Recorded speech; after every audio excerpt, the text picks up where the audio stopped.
Mr. Chairman, I respectfully move that we will consult the legal department of this House for a possible disbarment case against Attorney Trexie, ano apelyido?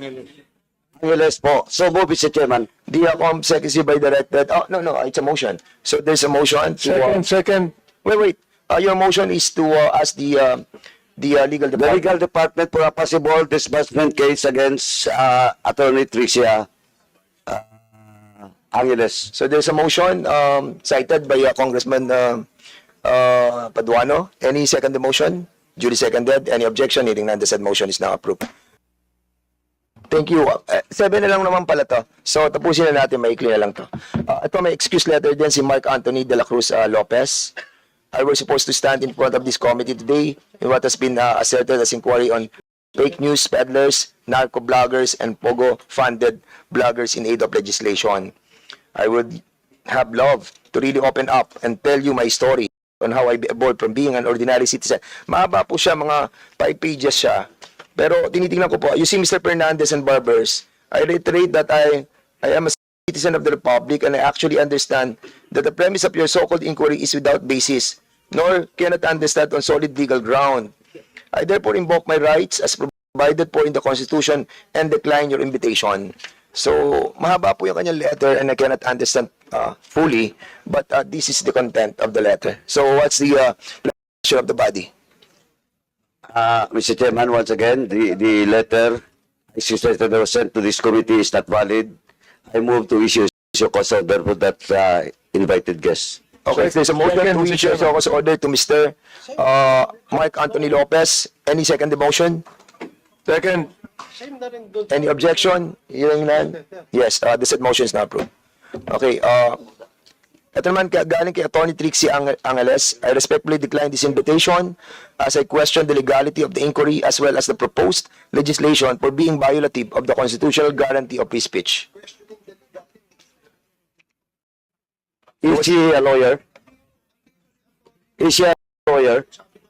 Yes, Attorney Trixie. A lawyer. I think, attorney. So what's the pleasure of the body? Mr. Chairman, I might have two motions, Mr. Chairman. First motion, Mr. Chairman, is to issue a show cause order to Attorney what? Trixie Angeles. Attorney Angeles. Show cause din yan. That is my first motion, Mr. Chairman. Okay, about the... Second the motion. Duly seconded. Any objection? Hearing none, the said motion is now approved. My second motion, Mr. Chairman, is for the legal department of this House to study if ever there is a violation because he is an officer of the court. And he should respect the constitutional duty of Congress.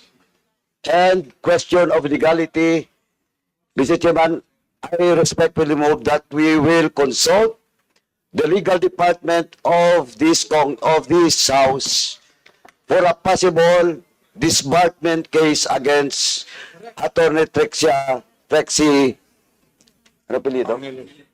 Angeles po. So move, Mr. Chairman. The COMSEC is hereby directed. Oh, no, it's a motion. So there's a motion to... Second. Wait. Your motion is to ask the legal The department. legal department for a possible disbursement case against Attorney Tricia Angeles. So there's a motion cited by Congressman Paduano. Any second the motion? Duly seconded. Any objection? Hearing none, the said motion is now approved. About Richard Mata, thank you for your invitation. I just received this yesterday, just a day before the event. I consulted my lawyer and was advised not to attend. The late invitation plus the unclear purpose of the event, we support the freedom of speech. So, what's the pleasure of this body? The same thing with the others, Mr. Chair. I would like to make a motion to I think we have a issue show cause order on her.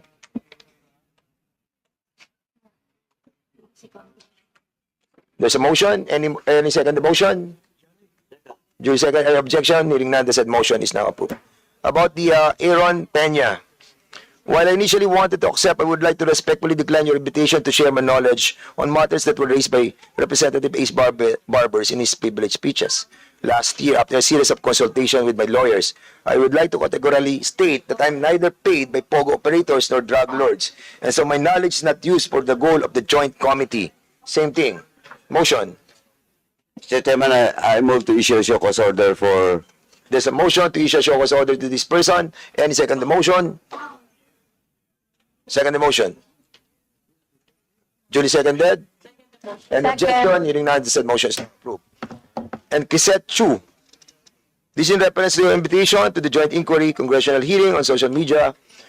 After careful consideration, I would like to respectfully turn down your invitation due to these following reasons. Mahaba po yung reasons. 4 pages.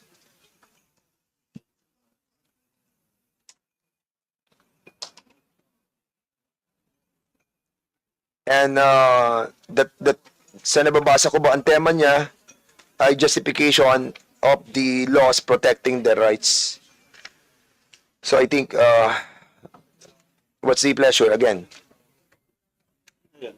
I think it's not about health reasons or whatever. It's also justifying not to be present on today's hearing. once again, Mr. Chairman, I move to issue a show cause order There's for a the motion mentioned to invited guests. show cause order to Ms. Chrisette Chu, and this was duly seconded. Hearing no objection, the said motion is now approved. About the Sean Wayne, it's a long excuse as well. No health issues and not out of the country. So I think same. No, it's not out of the country. So, nag-decline lang siya. And this goes also to Miss Ethel Garcia, para yun na po yung last natin. So, dalawa po sila. Same naman ang reason almost.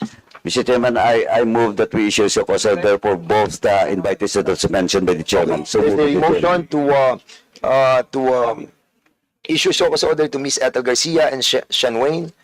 Duly seconded. Any objection? Hearing none, the said motion is now approved. So now we will be Mr. Chairman, just one last admin.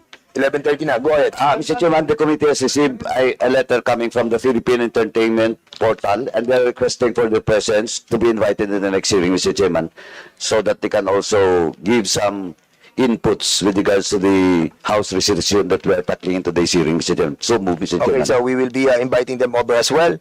There's a motion duly seconded by Congressman Luiso. Any objection? The said motion on the said motion. Hearing no objection, the said motion is now approved. Okay, punta na po tayo sa flow ng presentation natin. Kanina, sinabi po natin yung academe po mauna. We will be recognizing via Zoom si Dr. Rachel Khan, Associate Dean, UP College of Media and Communication. Pakinggan po natin yung mga taga-academe natin.